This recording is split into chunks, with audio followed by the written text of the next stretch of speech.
like Boy Scouts or something out of the beach. But it's in the 70s and they didn't have cell phones yet, so they're like, oh, they're not answering the beach phone. That looks just like my girlfriend. Whew,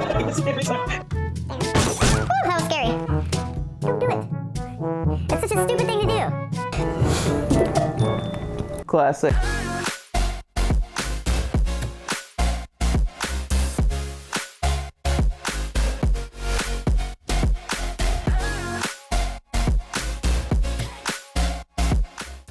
Spoiler alert! Yes, that's right. There are spoilers ahead. So if you have not seen the original movie, please click out of here and go do so. I'm Britt, and this is my part 2 of the Cabin in the Woods commentary. Help me!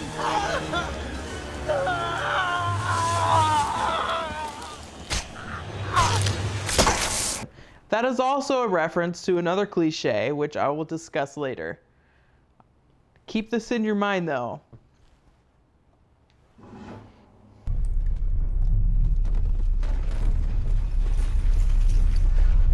Must be getting excited downstairs. Ready? Again, this is a reference I'll talk about later on. You seeing this? Perfect record, huh? Japan crew should have had this in the bag. They us. How hard is it to kill 9-year-olds? 0 fatality. Total wash. Now all of those, the first one, Stockholm, was a reference to The Thing. It looked like the Arctic base. Buenos Aires, King Kong. It looked like King Kong. What was the last one? Madrid, it kind of looked like a Dracula type castle, you know? I think those were the references for those. He hit something. There's nothing. What did he hit? Puppeteers. Pop-Tarts? Did you say you have Pop-Tarts? Marty was right. Get in the van.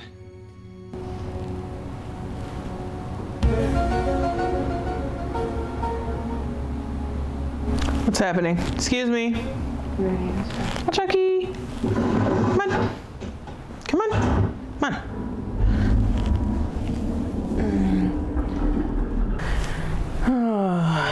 Sorry about that. The battery was running out. Let's get back to it. Oh my God, what is that? Oh my God, what is that? Oh my good girl.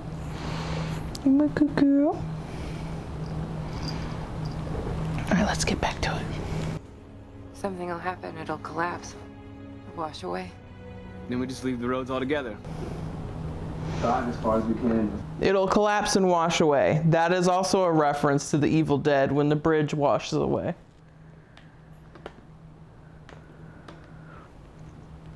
Listen, we go on foot from there. Okay, no matter what happens, you gotta stay calm. Now, I just want to know, I was just thinking about this while they were talking on the cliffside. Why did it take so long for that guy to show up? We all knew he was sitting in there, and he just let them drive up through the tunnel without doing anything? He didn't show up or pop out when they were just like all standing around the Rambler talking about what they were going to do? You know what I'm saying? Like, why did it take him so long to come out of hiding? It's not a big camper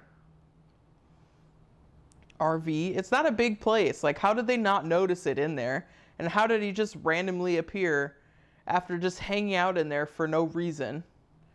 Like, they've been in and around that Rambler for a minute now. And by a minute, I mean like for a while. It doesn't make any sense for it to pop out right now, other than it's a movie. Talking about the final girl trope.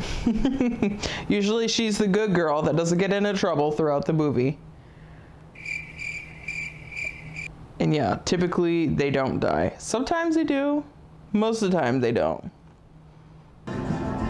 I think it's kind of fascinating how stuff's still happening in the background. Like, she's dying, or, you know, she's being attacked in the background and nobody's paying any attention to it.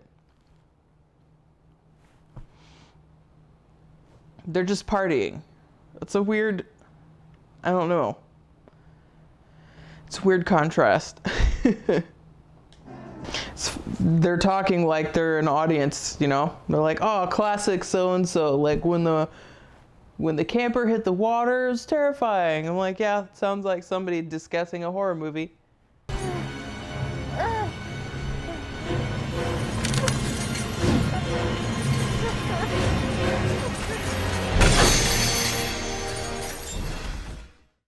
This is what I was talking about earlier, to remember, to come back to. The trope that when people die off screen, they tend to come back. They're not actually dead. As you can see, Marty has come back. He's not dead. And when the ground was shaking, they're like, oh, somebody's getting excited because, you know. No, what that was referencing is how mad people get when they show characters dying off screen. Typically, horror fans want to see the gory action. When people die off screen, it just kind of like takes you out of the film. It takes kind of the fun out of it. Especially when they bring those characters back in another movie. It's like, oh, you completely forgot about them. They're not supposed to be in it anymore. And then they show back up in another movie. It's like, oh, they're either finding a way to bring them back for a sequel and just being kind of lazy, or, you know, just in general, just being kind of lazy. So typically, horror movie fans and audiences do not like when you kill somebody off screen, which is why the ground was shaking, because it was like an anger thing, not a excitement thing. Just a little goofy thing here. I don't know if any of you ever play Skyrim, but I love Skyrim. It's one of my favorite video games. And so immediately when they're in there, I'm thinking they're in like a mine, and I see those vines. I'm like, oh, look, it's a creep cluster. It's an ingredient in Skyrim. That's how you know I've played that game far too many times. Snack time. Ow, ow! Watch your claws, watch your claws.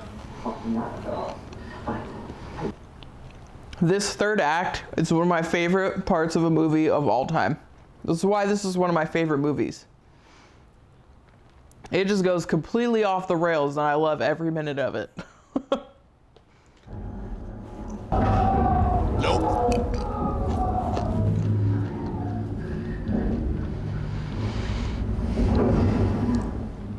Just a quick second. Never mind all the stuff that's already happened, but can you imagine just like going in an elevator, and as you're going down, you just randomly see all these scary things? What would you do if you were stuck in an open glass elevator like that, surrounded by monsters? That would be so scary. It wouldn't be this great of a movie without it, but why is there a ginormous red purge button? A giant button in the center of the console that's gonna have all hell break loose. Like, why does that even exist? Let's get this party started. You're all no.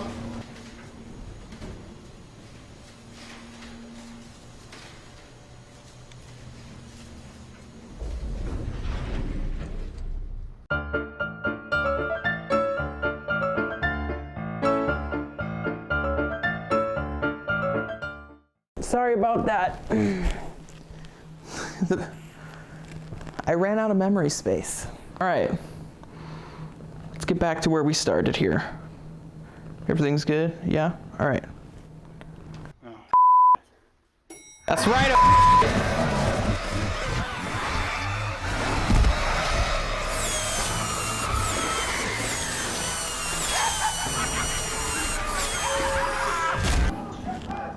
Just a quick comment here. I always found it weird that they all ran one direction.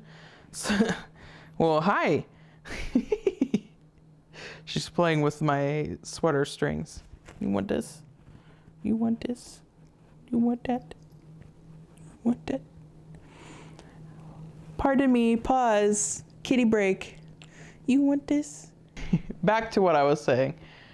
I always think it's weird that all the monsters run in the opposite direction of the guys that are coming in. Like, you'd think some of them would run into the hallways where they're showing up, especially if they hear them marching. But again, I guess it's just a movie. It's more fun if they're like, oh gosh, there's blood everywhere, instead of, oh gosh, there's monsters running this way. I guess it's more of a surprise if they get attacked by the new monsters. If you look down in that bottom middle screen, that's a reference to Christian Bale's American Psycho. It's a guy in like a plastic poncho walking around with an axe.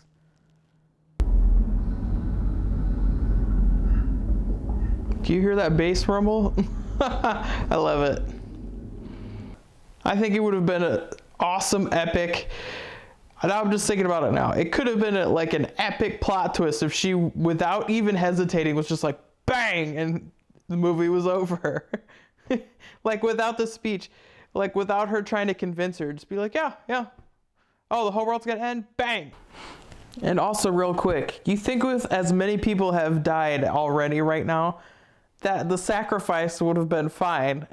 Like, why does it have to be specifically them? They just killed an entire facility full of people. And that was Cabin in the Woods. See you next time. All right, we're done, right? Can I go home now?